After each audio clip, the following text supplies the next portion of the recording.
Thanks for joining us, Leah and Sarah, talking GB and the Olympics. You guys have been back training with GB for nearly a month now, is it? How's that been going? Yeah, that's right. So it's been a little bit different in terms of how it's looked. So we've literally just been going in for training. So no meetings, no gym, literally just training in at the start, very small groups, so 3 or 4 of us. And then slowly we've just advanced to training in slightly bigger groups, obviously very conscious of COVID. But yeah, things like when we go in, temperature checks, obviously complete social distancing. We're not allowed to touch the balls or the cones or anything. So it's looked a bit different, but slowly in the last week or so, we've been getting back into a bit more of kind of gameplay and that kind of thing, which has been nice because it looks a bit more like normal hockey. It's quite exciting because next week we are together as a whole squad for the first time. So it's been about 5 weeks, and we haven't seen half the squads because we have half an hour gap between sessions. So sometimes we drive out of Bisham with kind of waving to half the team. So next week's a big week. So we get to actually see the other half of the team, which should be nice. Oh yeah, that'll be nice. And is it quite frustrating trying to stay 2 meters apart? Is it like going against your instincts of hockey? Like you want to just go in and tackle someone, but you can't really do that. I think the last couple of weeks have been better because we've been able to get close together during the hockey, so for a tackle, etc. But then we have to move apart for discussions and things like that. So it's starting to feel a little bit more like hockey. The first few weeks, to be honest, were just kind of starting to get used to what a stick felt like again, and what a hockey pitch looked like. So we did basically technical skills, so we didn't actually need to be kind of in contact. So it's only been, like Sarah said, the last kind of week or two where we've had more contact. And yeah, it's odd to kind of go in for a tackle and then stop, go to the back of the queue or whatever, and keep our social distancing again. So you just have to keep reminding yourself. Yeah, and can they adjust the drills for you two being from the same house that you guys can tackle each other, but everyone else stays 2 meters apart? Well, I can't tackle Leah anyway, so that's fine. There's no problem there. No, they've kept it consistent across everyone, which probably makes sense, just because then there would be lots of obviously complications with people that live with other people and spend time with other people. So yeah, kept it consistent. Fair, yeah, and it's obviously it's less than a year to go now until the Olympics. As a squad, you taking that as a positive? Absolutely. I think this period of time for us is almost time that potentially some of the countries haven't had, or for us a bit of a bonus time. So we've been able to really work on kind of our technical skills and things like that, and then from kind of September onwards we'll start to ramp it up, and with the hope of playing some Pro League games kind of at the end of October and November. So it's like I say, we feel very positive about it, that we're able to work on things that potentially we might not have been able to work on before.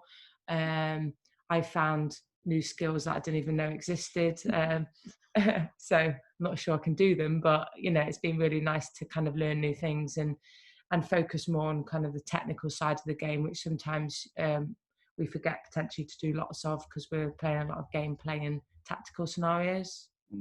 Yeah, and do you guys remember the time when the Olympics was postponed? Because there's quite sort of overhang. Was it a sort of relief that you finally found out that everyone thought it was going to happen and all? Yeah, like you say, I think it was coming for a while, because of the way that Corona was unfolding. It was just never going to go ahead, and obviously that announcement was delayed for quite a long time, for obviously very good reasons. So like you say, it was a bit of a relief just to know for definite, because we were trying to obviously train to the best of our ability, obviously not hockey based, but with the belief that the Olympics might still bizarrely go ahead. So it was good to have that announcement when it was, albeit a little bit late, to tell us that it wasn't going to be on, even though obviously still gutting, but there's definitely positives and negatives to come out of it, like Leah's alluded to.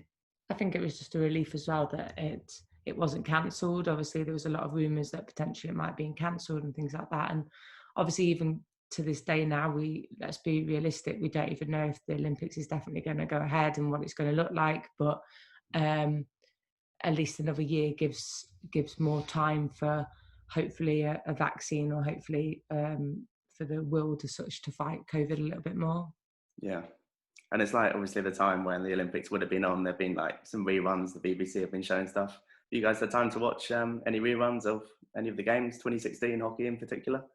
I watched the show from Claire Balding and Gavin Rubin, which was fantastic. And also we watched some of the girls reflecting on the 2016 goal, which was really good. So yeah. And when it was 2016, do you guys remember watching the final? And did you think at the time that you would be in contention for the next Olympics? We were at a Welsh camp, weren't we? Yeah, we're at a Welsh camp. In Spy Gardens. Yeah, in Spy Gardens, watching it together was just unbelievable, really, that game. And I mean, for me, I can't speak for Sarah, but for me on a personal level, obviously, my road to playing for GB has been quite bumpy and quite long, very long. So no, I absolutely did not think about the opportunity really of being in this position now. It seemed like a million miles away, but I feel obviously incredibly lucky to be here now and training for a spot hopefully at Tokyo. Yeah, I think in terms of everyone that would have been in that room when we were watching that amazing performance by the Rio girls, I don't think any of the Welsh girls would have thought that they would ever be in a spot in the next Olympics or ever. I don't think, and hopefully I'd really like to think that Leah and I being involved, and obviously Rose previously, that if that ever happens again, you know, if there's a group of Welsh girls, or even if they're individually watching people at the the team at the Olympics, regardless if Leah and I are there or not, that they will believe that they can be there, because you know that's a large part of certainly what drove me to be involved in GB was to get more Welsh girls and boys, obviously, in the GB squad. So yeah, hopefully in the future that will be the belief. Yeah, nice. And what's it like being the only sort of two Welsh players in the squad? Is there like a lot of English-Welsh banter with you guys? And to be honest, it doesn't really feel like that different, really. You know, you just feel as one team, really. Obviously, there's quite a few Scots as well. There's a good Celtic. There's a good home nations representation. So we hold our own for sure, and I reckon we give out more kind of banter as such than they probably do, to be honest. So don't worry, we're representing Wales well in that setup. That's good. What's the first Olympic Games you guys remember, and was it always hockey you guys watched at the Olympics? I mean, I went to Atlanta '96 just to clarify, as a child, not as a player.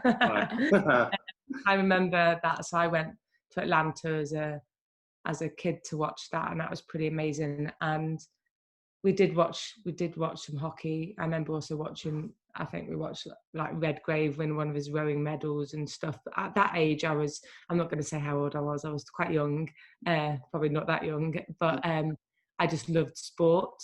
So, and that's what the Olympic Games gives you. You know, it's a multi-sport event, and I mean, even the most avid hockey fans, I'm sure, love the Olympics because they get to watch all different things. I mean, Tokyo is going to be unbelievable with like speed climbing and skateboarding and all these sports that none of us would have been able to, well, probably haven't seen much before. So for me, the Olympics, and as a kid, I remember just being so in awe of all these athletes and all these different sports, half of which I had never seen played before.